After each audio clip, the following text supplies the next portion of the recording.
Good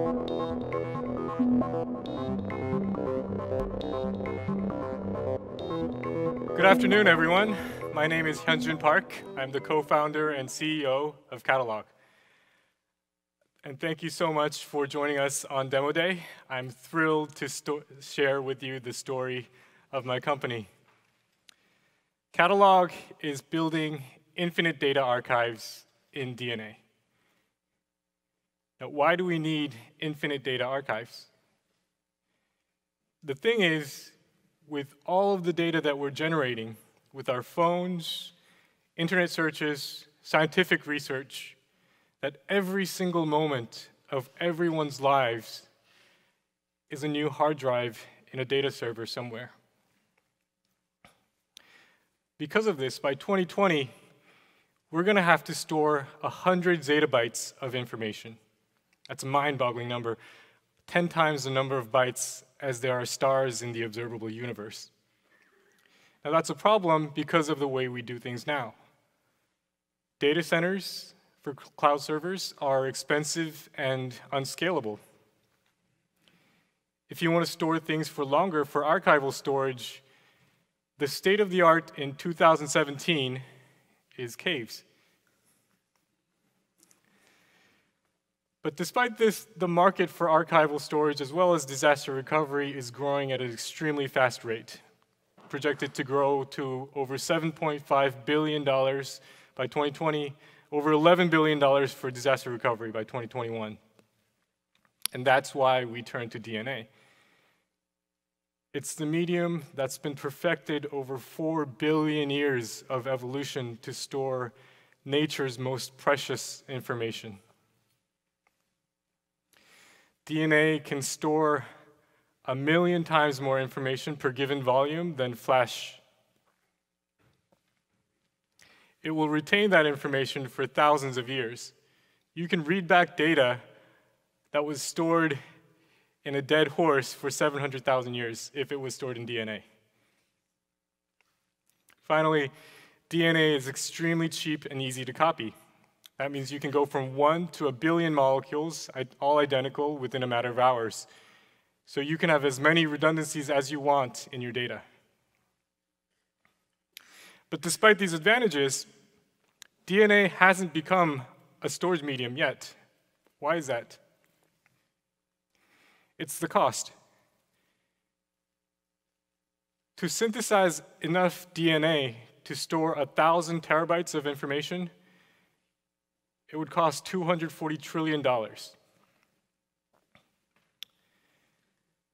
The state of the art in DNA information storage is based on synthesis. That means the information is encoded in the base sequence, in the sequence of the base pairs of the DNA. This means that the more data you store, the more DNA you have to synthesize, and synthesis is expensive. This is where our shift in thinking comes in. We no longer store information in the sequence of the base pairs, but in the presence or absence of the DNA molecules themselves. To go around the problem of having to maintain a large, diverse set of DNA oligos, we use a combinatorial assembly approach using prefabricated DNA. Importantly, no new synthesis is required. So this is Catalog platform at work, encoding the sentence, how Catalog encodes information. You'll notice that no new synthesis was required. And that's what allows us to bring down that cost of storing a petabyte of information when accounting for just the enzymes required for the assembly of the oligos to $5,000. That represents a 50 billion-fold improvement over the previous method. So our progress so far, 1 month into the IndieBio program, we encoded 1 kilobyte of data, The Road Not Taken by Robert Frost.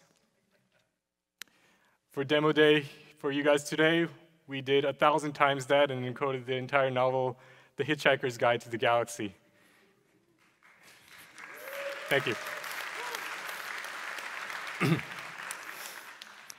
With the seed funding that we're raising right now, we have a clear path to get to 1 gigabyte per day by the end of the year. 6 months from that, we'll get to 1 terabyte. And with these new thresholds in capacity, we'll be able to do pilots with customers and address that really big archival and disaster recovery market. And who knows what other markets that we might be able to pioneer using this new technology.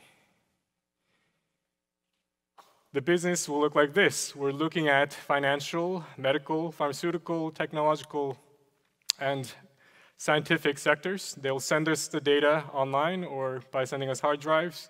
We will do all the encoding into DNA and decoding out of DNA in-house. And once the data is inside DNA molecules, we'll use that to archive, copy, or transport the information. The team right now is myself and my co-founder, Nate Roquette. We were members of a top synthetic biology lab at MIT, and really proud of the accomplishments we've had over the last 4 months. Just yesterday, we were able to successfully close the note round that we raised to help us in moving out of IndieBio. Because of overwhelming interest, we've had to take 40% over our target amount. We just couldn't turn away the value add on top of the capital that the investors were offering.